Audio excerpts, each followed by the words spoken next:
My name is Dave Westerling. I know some of you in the room, not everyone, but I'm a professional engineer in Massachusetts, and I started my career actually right here in Berlin on the Assabet River flood control projects. There's one on Linden Street and one on the Brewer Dam down on South Pleasant Street.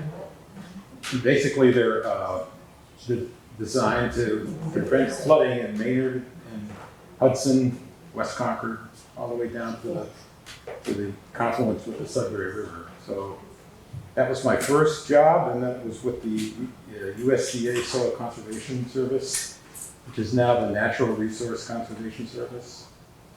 And I stayed with USDA with the Farmers Home Administration, which lent money to small rural towns. And I was a state engineer in Connecticut, Massachusetts, and Rhode Island. So I got to know southern New England quite well, a lot of projects, wastewater treatment systems and water systems, and town halls, town garages, you name it, we funded it. Some loans, and then some grants to make the user rates reasonable. I did that for a number of years, and then went with the U.S. Fish and Wildlife Service. I was good friends with Walter Bickford in the Massachusetts Department of Wildlife. And I worked from Maine to Virginia on water projects that involved wildlife management, wildlife refuges, and fish hatcheries. I was involved with the Atlantic Salmon Program and developed some wells for various fish hatcheries in New England. Then I started teaching up at Merrimack College. Was there for 30 years, civil engineering, and got involved with transportation projects and other major projects in the area as I had sabbatical, and I had to work part-time. It was a teacher's salary, not too much money, and ended up in the U.S. Senate with one of my sabbaticals, working with Senator Conrad of North Dakota on the Missouri River projects. And after that, I had a sabbatical where I went to New Orleans after Katrina, and I was a supervisory forensic engineer. We were investigating, trying to clean up the city after the hurricane. And so we started, the citizens wanted to start an inspector general office in the city. It's the first one in the country. Everyone was wondering about whether that would work. And the good people in the city were cheering for us. And a lot of the leaders really didn't want to see us because we were going to investigate how the city procured things and how they operated. Were they successful? Were they performing well? And everyone thought, no, they weren't. So we did a report on crime cameras, and which was a lot of federal dollars. So the U.S. attorney got involved after we did the report, and he started putting people in jail, and that was good for the city. The city felt like it was alive again, and so that was, for me, it was. I really enjoyed that, and I had been working here on the Big Dig with the state IG, and have done other things for government waste, fraud, and abuse, avoiding waste, fraud, and abuse. That's really my. And then meanwhile, I grew up in Connecticut, and getting back to this story, saving history. I was just a kid, and I'll start the program. It's a little of my background in any case, and we'll start the program with. I wanted to thank June Miller and Barry about setting this up with the Berlin Art and Historical Society. And I want to thank Edie for inviting me. She came in here one day and said she needed some help, and it kind of triggered this, my action, I guess, to offer this program.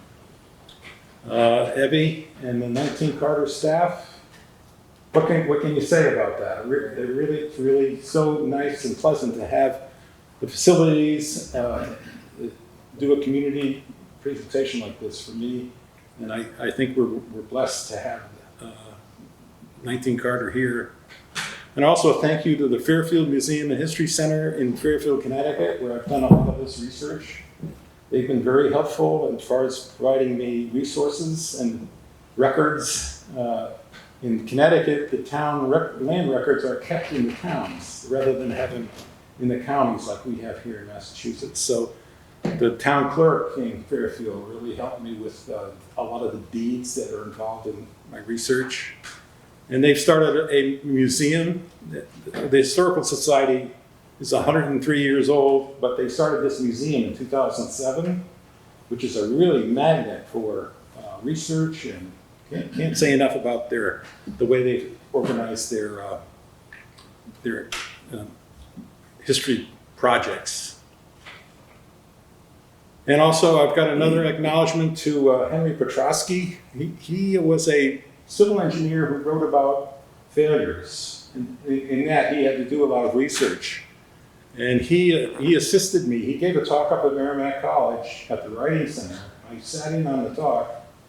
And afterwards, I told him about this schooner that I was researching. And I'll explain that later on in the program.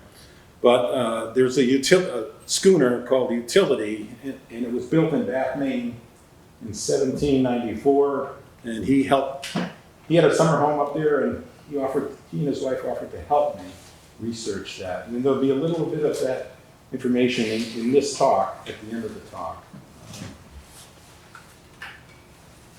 And then one other person, you'll see some videos in this little program here. And Kevin Salem was in the media department at Merrimack College where I was teaching. And I was going to bring in the projector, but we had an 8mm projector with real 8mm film. And he took that and he made it into a digital image that I could then see. I have some of them on my computer here tonight.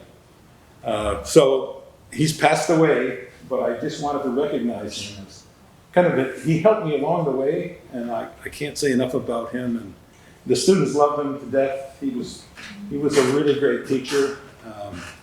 In any case, Kevin was a good friend. So the background of this, I'm going to start, it's a story. I'll tell it like a story. It was a story that started after World War II, when my parents bought a small farm in Southport, Connecticut. And so it was the next step here is to show a little film. It's a 4-minute film. See if this is going to work here.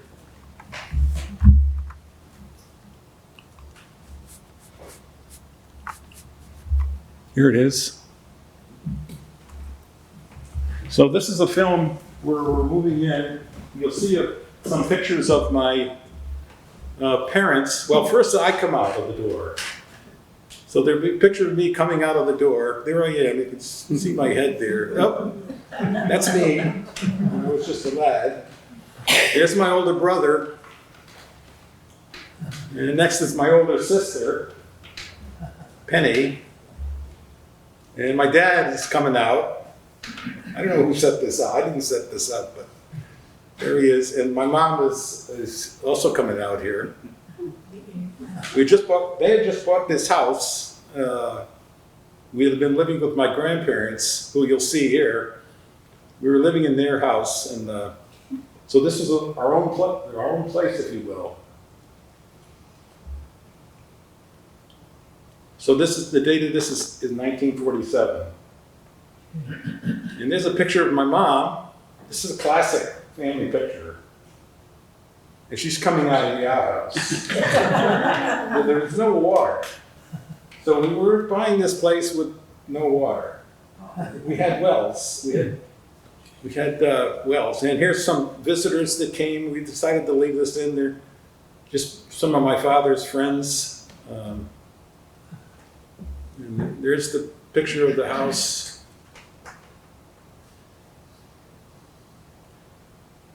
And then I see my father up there working on the chimney. The chimney needed pointing up. And there he is showing me how to pump. All right, get to So it's like, yeah.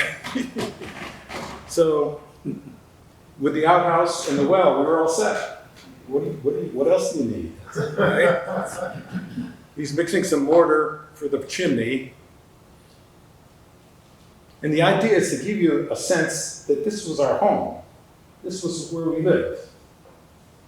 And I thought it was perfect. So there's my sister going in the barn. It was a nice barn, and the field out back, remember that field, because that becomes important later on. And there again is my other grandfather is up on the roof helping him.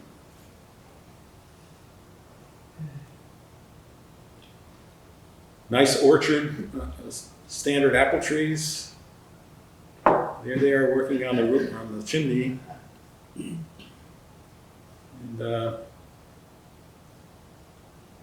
so this is just about, again, the field. You can see we're just playing out there. We burned it off in the spring every year.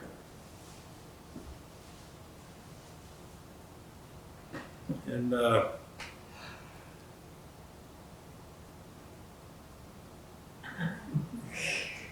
just playing. There was a grape arbor with fruit trees and a nice Concord grapes. There was a little shed up there. Half of it was in the ground for potatoes and food storage during the winter. This is getting close to the end. It's just about over. But it was in Southport, Connecticut, maybe a mile from the Long Island Sound. And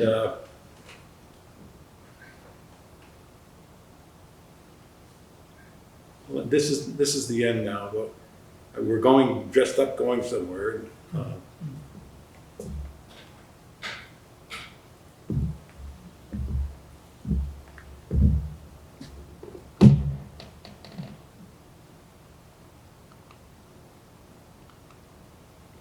So you've seen a little bit of the homestead, and here's a little bit about Southport itself. So I'm trying to kind of give you a foundation of where this is happening.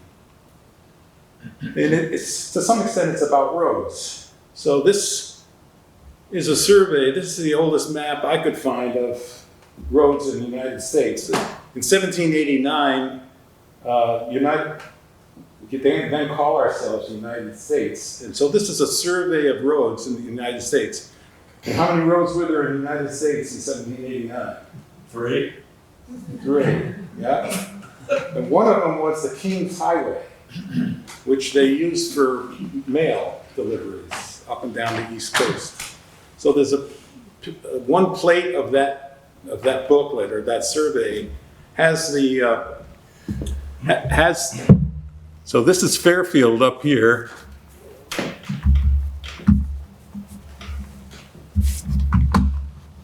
This is Fairfield, and this is Southport, with the river coming out, Mill River coming out.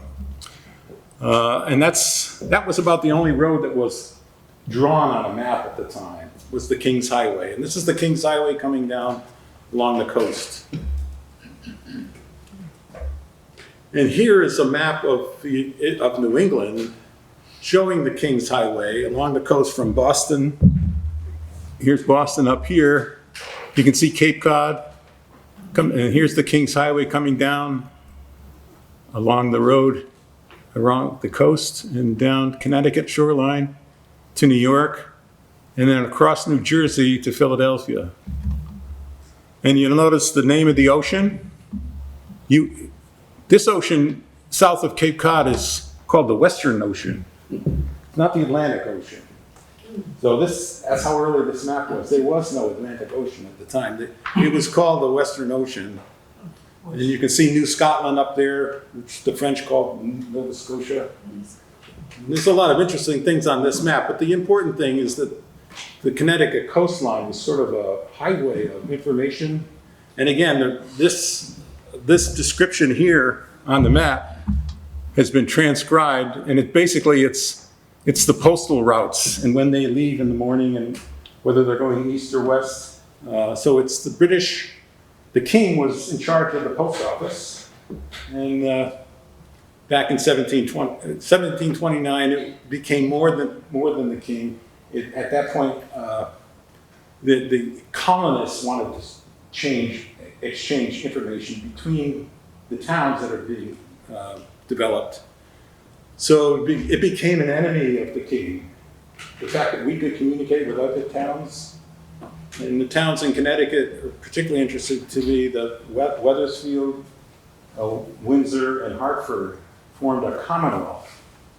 And they were the first commonwealth to develop like a constitution that didn't mention the king at all. They wanted self-government. And that started to progress up and down the coast. And these towns would share information. They'd have a council meeting, they called them council meetings at the time.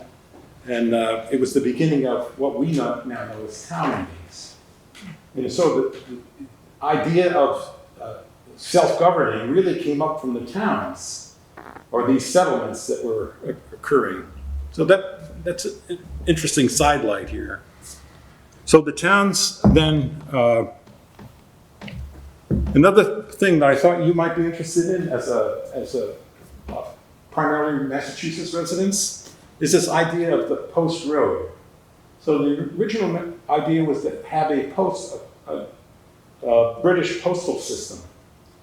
And as the colonists grew, they wanted a post road where they could have a mail exchange, a mail service. So there were actually 3 post roads. This original one down here was basically the King's Highway along the coast, and then all the way to New London, and then up through Rhode Island to Boston. So that was the South Coast Post Road. There were 2 other post roads. They both went up to Hartford, and at Hartford, there was one sort of cut the difference up through northeastern Connecticut, and then up into Massachusetts through some pretty bad swamps. Not a great road, but it survived for a while before this northern route became prominent from Springfield. Here's the northern one, up here to Spencer and Worcester, and eventually to Marlborough, Northborough and Marlborough. So there's still remnants of it. There are old granite markers. So that was also the post road, and it was called the Boston Post Road. As a matter of fact, they were all at one time called the Boston Post Road. And in Fairfield now, there's a Boston Post Road. So those are the old, some of this became Route 1 down along the coast. And I'll talk about Route 1 in a little bit. So in 1835, I have this map that kind of gives you a nice basis for where we are. So this is Southport Harbor here. Right here is the harbor. And the harbor was good for coastwise shipping. A lot of sea captains lived in Southport, and they had ships that they owned. And they built really nice houses. There's a book on this table here that has a little of the history of the architecture in Southport. Very nice houses and fairly well-to-do people who lived in those houses. And so this is, I want to highlight this area in the map right up here. So this is West Street, and this is Oxford Road. And you just saw the mailbox that was 198 Oxford Road. Well, that's right here. That's on Oxford Road right here. And basically that homestead that the Westerlings had was from here to the creek. And this is tidal swampland here. And this is all, that hill you saw us playing on was right in here. And the house was right there. Across the street is this inland swamp. And I'm not going to talk about it too much today, but that's where the Pequot Indians met their end. That was a great Pequot swamp fight. And the militia from Massachusetts participated, along with several of those towns in Connecticut. And that was really the last stand for the Pequot Indians. And I've been researching that quite a bit, but it's not really part of this talk.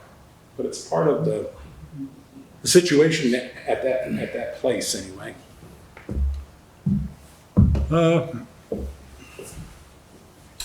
So the project I'm going to be talking about is the Greenwich to Killingley Expressway. And basically it was the state of Connecticut, and this is 1952 now, after World War II, and they had the Connecticut, there was a problem with the post road. They had built the Merritt Parkway for passenger cars, but the post road was full of trucks in 1952. And there were a lot of people now buying cars. Well, you saw one of the cars. Families wanted to buy a car. And they had the post road. That was pretty much it for commercial traffic. And it was a lot of congestion. So this is a 1952, February 52 report to the state of Connecticut. The title of the plan was The Post Road Congestion Problem. So they had congestion back in 1952 that they couldn't deal with. So they came up with this idea of this Greenwich to Killingley Expressway. And here on this map, you can see, this is a kind of a constructed map because none of the interstates were there. You can see the interstate symbols. But it was, the red line is basically the Connecticut Turnpike. The Greenwich-Killingley Expressway became the Connecticut Turnpike. And it went from coast to coast, or boundary to boundary, if you will, the entire state of Connecticut. And it is now I-95 in Fairfield, in the South Fork. So if you've ever driven on in that area, you've driven through that little piece of farmland you just saw in the film. That's where I-95 is. So the first thing I guess I'll talk about as far as the process goes is the condemnation of the house. By that time we had what? We had Bridgewater Hydraulic had delivered water to the farm. So we didn't have an outhouse anymore. We had a toilet and big improvements, And but the state sent us a letter. I say my father. So this is the state letter from the highway commissioner. This is the highway commissioners, state highway commissioners, and I did highlight one of the sentences says, "I regret that this great public works improvement will cause you and others of my fellow citizens to be inconvenienced." To say the least. Is that an understatement or is that an understatement? Like, you've got to get out of here. Aren't you lucky? Yeah, aren't we lucky, So but it was kind. It was, it's a really well-written letter. But by the way, we're taking your property. And just be thinking about if that was today. A lot of people would, "You aren't taking my land, what are you taking it for, Well, we weren't sure. It was the Greenwich-Killingley Expressway, and Eisenhower was president, and he was a leader. He led the troops on the Normandy beaches and so forth, and across Europe. You're going to say no, right? So there was no pushback, and you'll see the process was actually fairly. It wasn't a conflict. It was that everyone was kind of working together. And if you protested, it was like, what are you protesting about? We've got to do this. You can't move on the post road. No one's going to go anywhere. So the economic, well-being of everyone said, yeah, we should do this. So here's a year later in Superior Court in Fairfield, the state is taking my parents to court, essentially. So this is the legal process. And here's the description of the land that they're taking. And here's a map showing they're relocating Oxford Road so that the highway can go in. So they got to take the house, the shed, and the barn and some property, which means the house has to go. So, and it says state of Connecticut on the plan, so must be good. And there was another process that I think maybe had been left off a lot of further eminent domain processes, where they had a state referee. So after this was pretty much settled, a referee came in and had to make some statements about the $9,500 was the sale price. And then in number 3, I found the property owners have agreed to accept the damages as reasonable in the terms of this settlement, fair and just to both parties. So this was also relieving the state of, well, we didn't steal it. It was fair and reasonable according to a referee who said it was fair to both parties. What more could you ask? You know, well, I could have said, well, we think it's worth $10,500, not $9,000. There was no arguing about it. I guess initially there may have been some, but that was always the number. So this then is the destruction. And this is a little bit out of place, but you'll see it. This is that same video or the image that you saw before now. There's the chimney that my father worked on. They're taking it apart. They're disassembling the house. And they're burning a lot of it in the backyard. They're trying to save the wind. So this is a contractor who bought the rights to tear down the house for not much money. There was a neighbor holding some windows, and this is a sad day. No question, this was a sad day. Do you remember this? I remember it, yeah. I remember the fire. The fire impressed me, or made an impression on me that this is real. And it's just a few more, half a minute here or something of this is the same.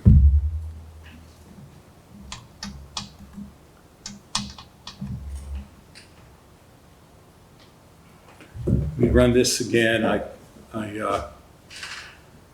I'll show it one more time. That impressed me, that this is what it meant. And when this stops, I'll go to the next one.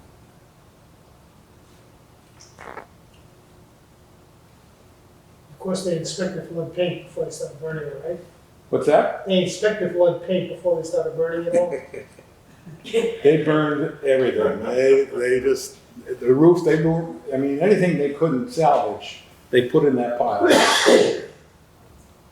So this is a little bit more, the red here is the kitchen.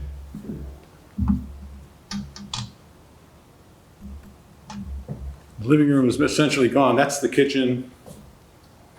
And you can see they've already cut down the trees. And there's the barn. Looks a little bit like the hearse house. The framing, as far as it probably was dated to 1850 or something like that. I did the same thing. So is that the end? Everyone's had a good time? The story's over? No, the story's not over. So I gotta tell you the story about the big White House. So the big White House, that was the little yellow house you saw burning down. The big White House was the house next door. And in July of 1955, about the same time, we were trying to figure out, are we gonna be homeless? Are we gonna live out on the street or what? This notice came in the paper. And if you go down, it said sealed bids for the removal of the following structures will be received by the State Highway Commissioner. You've got to submit bids, which will be publicly opened and read aloud on August August 30th, about 6 weeks' time. So you've got 6 weeks to put a bid. And number 3 here, item number 3 is a 12 and a half room frame dwelling with a 2-car garage at 270 Oxford Road. We were at 198, so this was the house next door. So my mother and father had to decide whether they wanted to bid on this house. Public bidding, and they were up against the contractors who were going to tear it down. So there it is. That's the house. That's the big, we called the big white house. We didn't know anything about the house. It was just the big white house. And so they put in, took a risk. They bid on it. And how much would you pay for the 12 and a half room? That didn't include the 5 bathrooms. There were 5 bathrooms in the house as well. So they put a bid in on it. And here's the award letter. They bid $1,111.11. And they won it. So the problem was they had to move it in 30 days. They moved that house in 30 days. You remember that field out back? They had to move this. Of course, everyone, they were taking all kinds of houses up and down from New Haven down to Greenwich. I think they ended up displacing 49,000 people. And 49, that would be a lot of people even today. So this is then, here's a plan showing the proposed route. The I-95 is a locator. So that blue line is I-95, or killing the expressway. And here's West Street, here. Here's West Street, and here's Oxford Road. Here's that house. So if you've been on 95, you've driven right through where the house was. The big White House? The big White House. And the little house, for that matter. Oxford Road was part of that. And they had the Pequot Swamp located correctly here. And here's that wetlands, or the creek with the salt marshes next to it. There's a picture of the house front and the back just before it was moved. And it was moved in one piece. How did they do that? Exactly. How did they do that was the question up front here. And you've seen the landing gear on a Boeing 747? That's about what they had under this house. And they were from Yonkers, New York, and they were used to moving big structures. And they came up, and my father hired them, and they came up in December and moved this house. So here's a film of moving that. I'll get it started here. And this is the one really that Kevin helped me with. He had, in his lab, he had the projector and a 45 millimeter film, and it was about 10 years ago, but here it is. And I'll talk as we progress. It's about 4 minutes, so it doesn't take long to show it, and it's not the best video. We probably could be cleaned up a bit, but there's the house in its former location, and there's one of their trucks and looking down Oxford Road. And they had lots of timbers to put under as they were jacking the house up. They had lots of timbers to build a temporary foundation to let it, and then put the wheels underneath it and let it down on the foundation. And they're huge steel beams. The beams, probably, 18 or 24 inch steel beams, and they were 100 feet long. And then they were bolted together. So you'll see the process then is to pull it with a couple of big cables. And at one point they had 2 cables, one to keep it from rolling down onto so my father built a concrete full floor for the cellar with no walls. so they could bring the house down and set it, roll it over into the concrete floor, and then after they set it down on temporary timbers, they would build a foundation around the house and then set the house down on the foundation. But this is the moving process. So Dave, is your family paying for this now? Now this is the family, this is the $9,500 and more.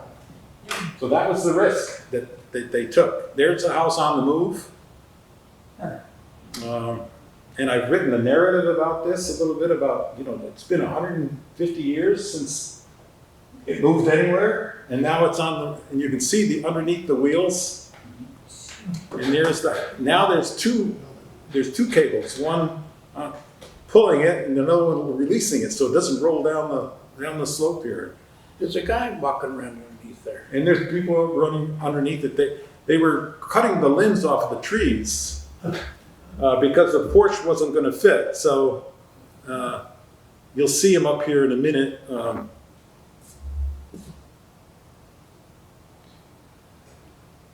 It's that maple tree that was a problem. And they didn't want to cut it down. And it was a nice tree, so they trimmed it enough to get the... There you see it coming down the hill. There you see all the guys underneath it. That's an amazing piece of work. There, finally, you can see the man in the tree trimming the branches off the top. So, Did you box up the fine china before the move started? yeah, that's is a kind of a. There, it's getting close to what between here and the truck was the driveway. So the driveway changed a bit. That's why I say it was out of order. So the other house was still standing at this point. But here's a picture of the full woods, and now I'm 10. In this one, I'm 10 years old or so. And you can see that was our homestead. By this time, the barn is empty, and there's a chicken coop down there. It's a lot of memories.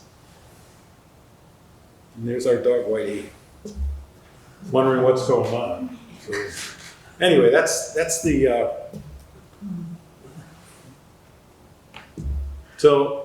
And that, yes.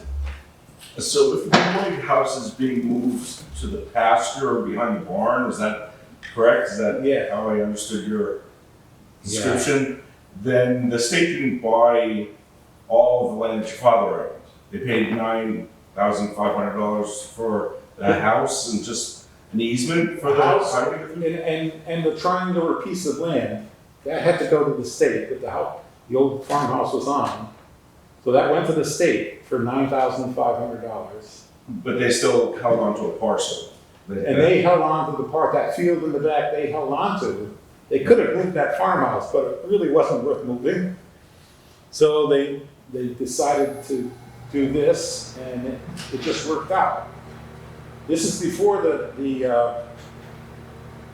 National Historic Act, Prevention Act.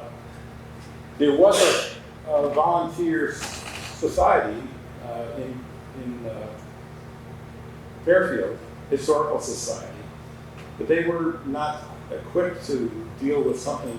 They had thousands of houses that they had to deal with, take down. So a little bit like what Barry was referring to. It's kind of the same situation the town is in now. If you want to save that house or not. So yeah, it's probably worth saving, but there's some risks to do it. And I was glad that we stayed in the same place. I could go to the same school, and I could have the same friends and everything. So it worked out well for me.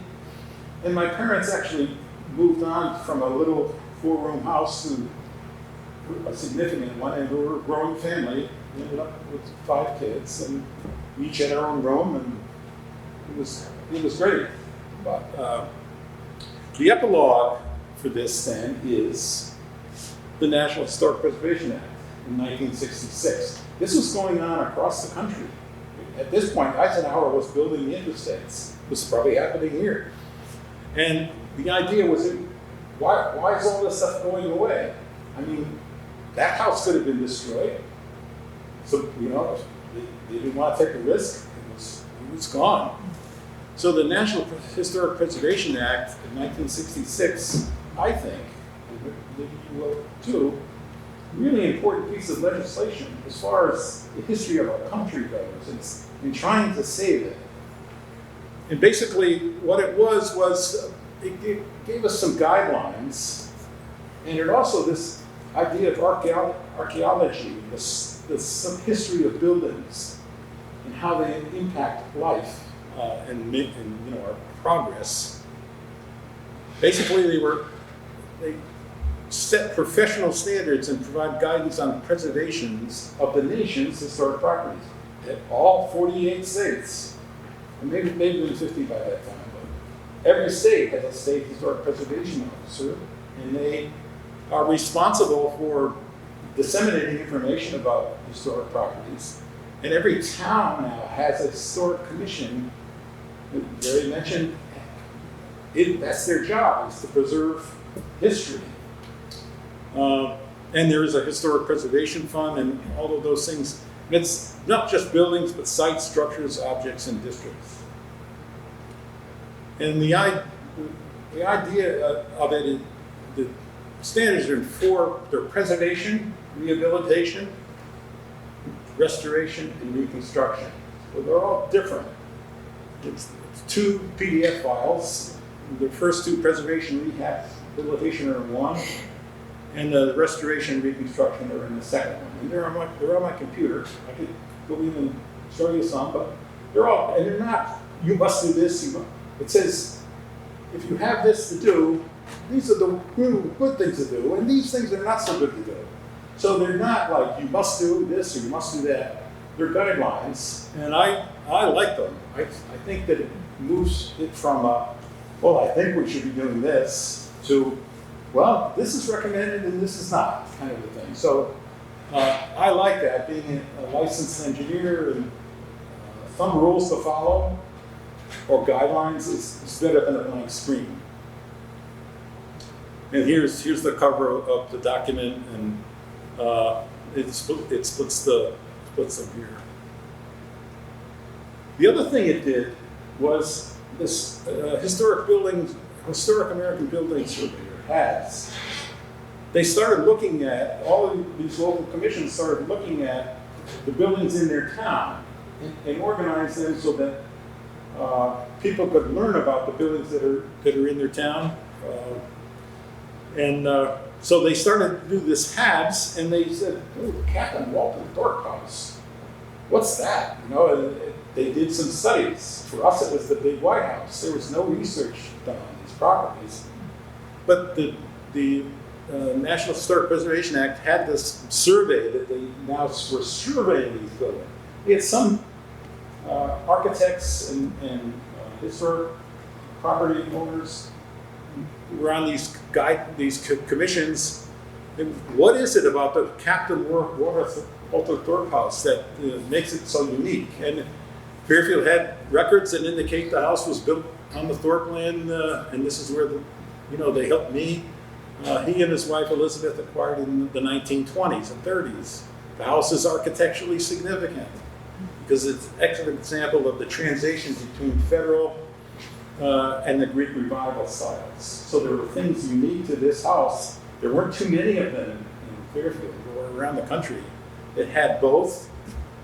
And they talk about the gable ends and the closed bed pediments and typical Greek Revival versus the oval and the oval window in the front gable and the half round on the north wing. They contained they're in the federal style. So it was I don't have any slides of the interior, although I'm in the process of getting some of those digitized. There was a walk-in fireplace and a big brick oven in the living room. It used to be the kitchen. There's all kinds of features inside of this house. A curved banister with a morning glory staircase. It's just The interior was fabulous, all white pine floors, and the addition on the north side of the building was the north wing was well done. It was done in harmony with the architecture of the house. We really didn't change anything in the house. It was exactly the way we found it, and it's set up on that hill. I think there's a picture of it. There's a picture of it there with here are the notes, and there is a lot. It's in the Library of Congress. I'm not really quite ready to hit that button, but if you go, I've got some sheets out on the table of this slide. This Library of Congress is LOC, just loc.gov, libraryofcongress.gov, and type in Walter Thorpe House, and up comes all the records, all the photographs. You get to see everything, and that's every house in the country that's on the Library of Congress list. So was it worth saving? You betcha. You know, I think it was, and I called it the Big White House, but it was more than that. Then the last thing, to kind of wrap up, although we can have a discussion, was Captain Thorpe's vessel utility. So he was a sea captain, and he had ownership or part ownership of maybe 20 or 30 vessels. And they were, this was a 95-ton schooner constructed in Bath, Maine. And this is where Henry Petrosky helped me, his wife. They researched who built the ship, and then where it was located. I've got pictures of where the shipyard was in Bath, Maine. It's now a lot of naval construction and things like that. But I know the street that it was on, where it was built, and a lot of the dates. And there's some papers of buying materials for it and so forth that he researched for me. It was built in 1794. Here's a drawing that he found from the Bath Historical Society. This was probably the typical floor plan for a vessel of that size. And you can see there's a captain's. It's a coastwise vessel, but there's back here. There's stairs that come down to a captain's area here, maybe a first mate here. The crew would be living up here, and there'd be a coal stove or a whale oil stove in the forward area for the crew. And then this was cargo down here, and any live animals would be up here on deck.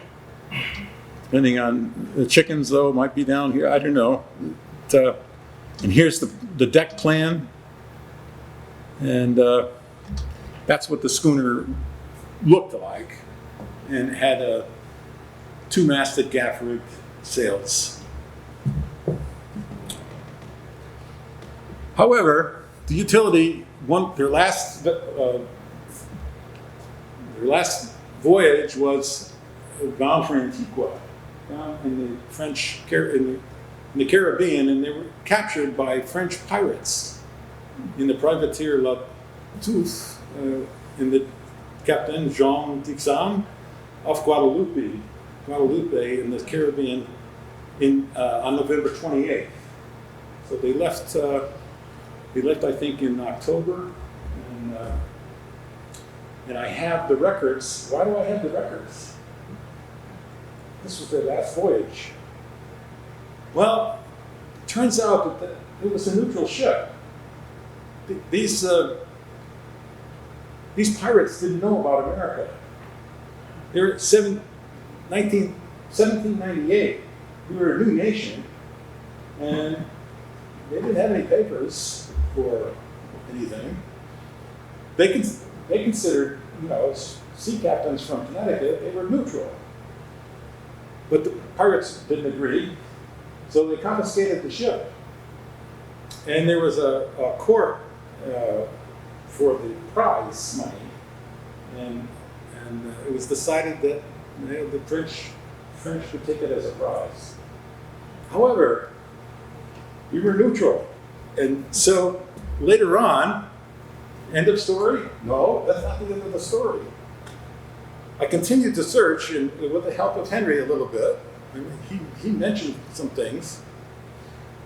In 1886, 100 years later, there was the President of the United States, Grover Cleveland, was asking about anything that happened before July 31, 1801, which is when they really established the Department of Commerce and could issue pay permits. They wanted unpaid claims of the citizens of the United States against France for spoliations prior to that date. Utility, right? So Grover Cleveland, the President of the United States, it says President of the United States, he said, we're gonna go after the French, and we demand that payment for that ship. And Walter Thorpe is one of the payees. The ship was split three ways because there were three owners. The cargo, there were five owners because there were some people who put the cargo on the ship, the owners of the cargo. So the cargo was split five ways. And when did that get paid? It wasn't paid in 1886.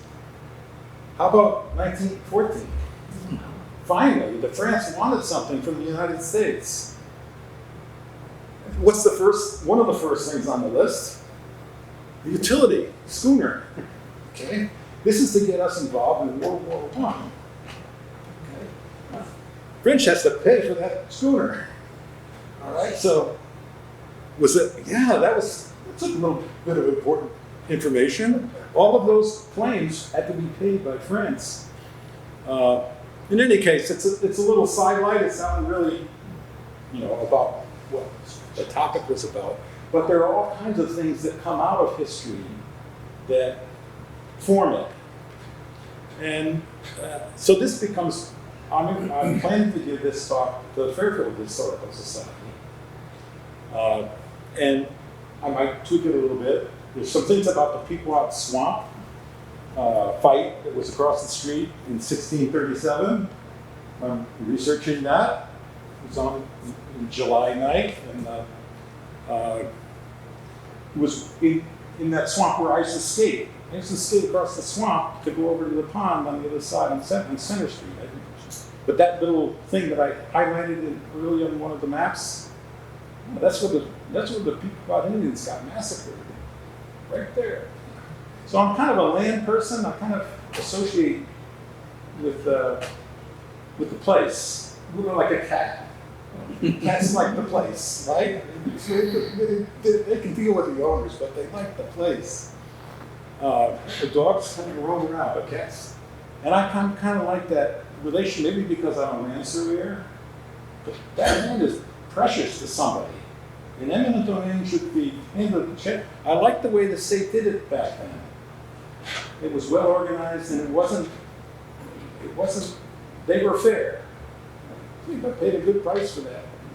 $9,500 was probably what it was worth, So, and there were also assessors that did valuations and realtors that looked at it and said, yeah, that's a fair price. Maybe varied a little bit, but everyone came in that ballpark. And the idea that, too, for takeaway from this talk, is what if that happened today? How about Hog Swamp on 495? It's a huge weapon. Let's go right through it. So there's all of that. How do we progress as a nation if we're constantly at battle? You could probably mitigate it. It probably was none back in 65 or so when they built it, 495. But you can mitigate things now. And there's scientists that can do that. No matter what the problem is, there's a solution. It's easy not to deal with it. We don't need to save it. We don't need to do that. And take that extra time to do it right, and do it well. So that's a little bit about. I wanted to open it up to questions or comments. Yeah. Well, I have a comment. just a few years ago, I was living in Maryland. So originally in New England, I returned back to live in this area in 2019. But one of the big local issues that was going on in Cumberland, Maryland, and Cumberland, I spent a couple of years and heard all kinds of stories from people, because people love to talk about what Cumberland used to be like, back in the day. And I was told that it was the second largest city after Baltimore, at one time, et cetera. So what was going on though was a public taking, similar to what you're describing here, but on a much more local level. Remind me again what the term is when the government decides to take people's property. Condemnation. Well, there's another term that we were discussing. Eminent domain. Eminent domain, thank you. So this was happening by the city council in Cumberland, Maryland. And what they wanted to do, and as I said, this was still an unresolved issue in 2019.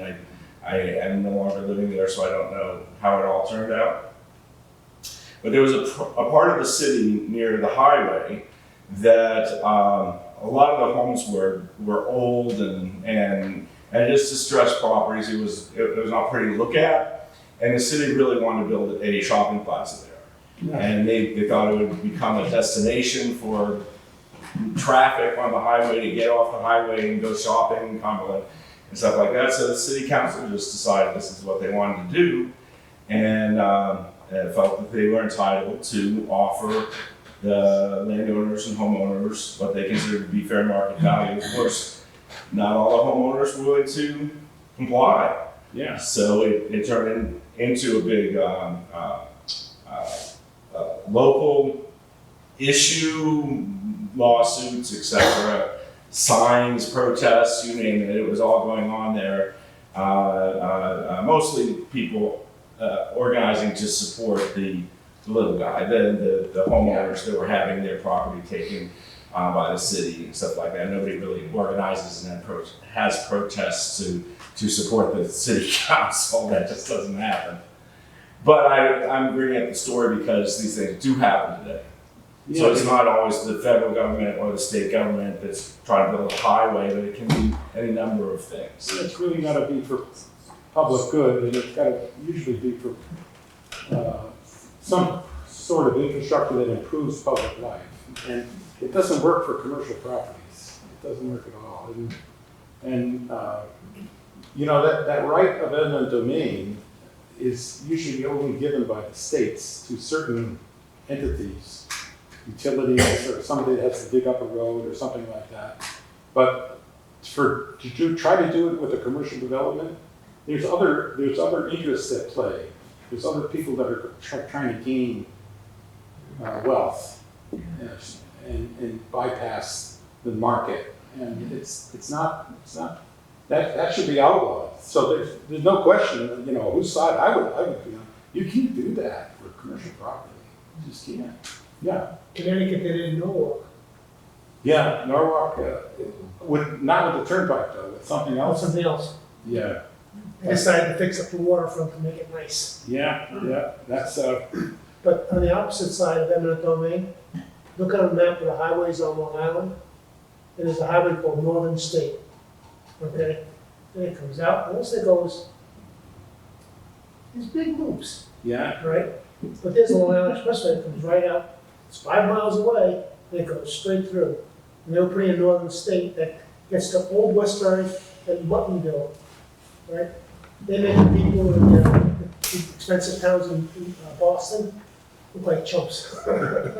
So and they wouldn't put the highway through, didn't even think about trying. yeah, matter of fact, the idea of economic justice, equality, sometimes they'll target the smoothest way of doing it and the least resistance is through a neighborhood that's less than desirable. And, that's the economics of it, because the state doesn't want to spend a lot of money they don't have to. But they should offer either fair market value or something that favors the homeowners in those cases, because they're going to have to relocate and don't have the means to do it. So that's where my parents were. They could have, let's use the 9,500 to buy an apartment, or that's a year's rent or something, and get out of the homeowner business. I wouldn't have liked that too much either, but, so it wasn't enough. Wish we was more, because the movers were expensive. But they made do, and the fact that they were able to get this property next door and move it, like, life was good for us growing up. So we just, it's funny how it works out, but it worked out for us. And I'm really advocate now for following the guidelines of the Historic Preservation Act. There are certain guidelines in there that you follow at almost at any cost. It's going to cost more to do it following those guidelines. Oh, let's save some money and do this because this is easy. No, follow the guidelines when you can, because that's forever. Or I consider it being forever rather than just temporary. Those are important decisions that require a lot of input from a lot of stakeholders and things like that. And I think that's the key for good government, really, is to have a lot of input from others and talk it out. So that's a little bit like this, yeah. And what he's talking about in Cumberland is what gave rise to the phrase urban removal as opposed to urban renewal. Yes. And in fact, that happened in Worcester when an historically black neighborhood right near Lincoln Square was demolished to make way for Plumwood Village, which was the darling of the head of State Mutual Insurance in Worcester. Yeah. And then that same person threw his weight around again when they built 290 through Worcester. They could have run 290 should have run 290 under the road, the surface roads on Lower Burkott Street. Said they went over it because apparently the city was told, or the state was told, they didn't make the highway go up over the hill so everyone could look at this magnificent edifice to the right to take the company out of Worcester. So where do you think they built it? Up over it. Just broke our neighborhood in half. There are a lot of disenfranchised neighborhoods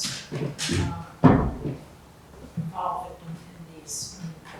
Yeah, the politics can get raw, and it's really up to the people to keep them on track, and with protests or whatever. But that's where the good leadership shows that they're fair and so forth. And we need more of those today. But it's part of growing, the civilization grow with. The infrastructure is needed. There are trade-offs, but most of the time, they're for the good of the country. So every time you drive down 95, you can think of the people, a lot of people like my parents said, no, we want to be part of this. You can imagine what that coastline would be without I-95, okay? Or what this area would be without 495 and 290. Some things are, or the Woburn interchange, 95 and 93. That should be a flyover. It shouldn't be an old cloverleaf. But no one's really ready to tackle it. And we need some people who are ready to tackle things like that. And you can get them fixed. I'm working on trying to get an inspector general for the MBTA. There's a lot of opposition to it. I'm facing, it's just a personal thing, I'm not with any group or anything, but there's a lot, it would be like New Orleans. There was a lot of opposition to having some oversight on the city government. But that first report and the U.S. attorney taking people to jail, that changed the whole city. And that the MBTA needs, I hate, you can turn off the machine.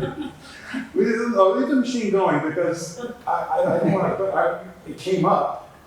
It needs oversight. It needs somebody to be looking at it and then it works.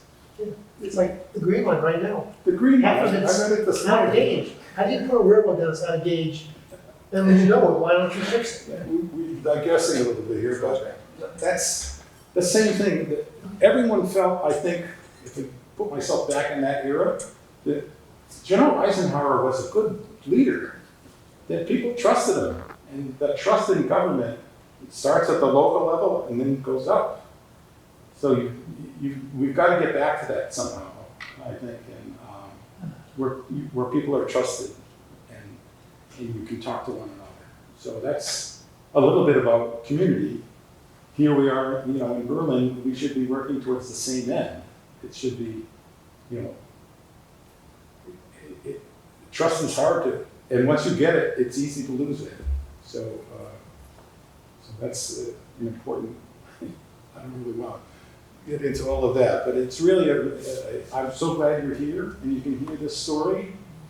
At the last, there's a couple of more things. I wanted to leave it on a good note. This is from a narrative that I was looking at about the Indian Wars. And so the Lord said unto Moses, write this in memorial in a book. So write it down. And that's what I'm kind of doing this talk for. And the other one was from the book of Psalms, which we have heard and known, and our fathers have told us, that the generation to come might know them, and even the children which should be born, who should arise and declare them to their children. So it's passed on. So this information, I'm almost at that point in my life where I'm saying, yeah, I'd like to get this information out there because it's in my brain and I want to get it out because it's really important. This was taken from a minister who wrote about the Pequot War. So I just looked at this last week. And in old script, on the front of the booklet, it says, had these two quotes about writing things down and passing it on to the next generation. So that's really the end. There's my website or my email address and my phone. If you have something to follow up or let me know whether it was good or bad or if there's something I should add, because I'm going to probably present this in Fairfield probably next spring. So, I may even take it further than that, but for right now, that's about what I want to say about eminent domain and infrastructure.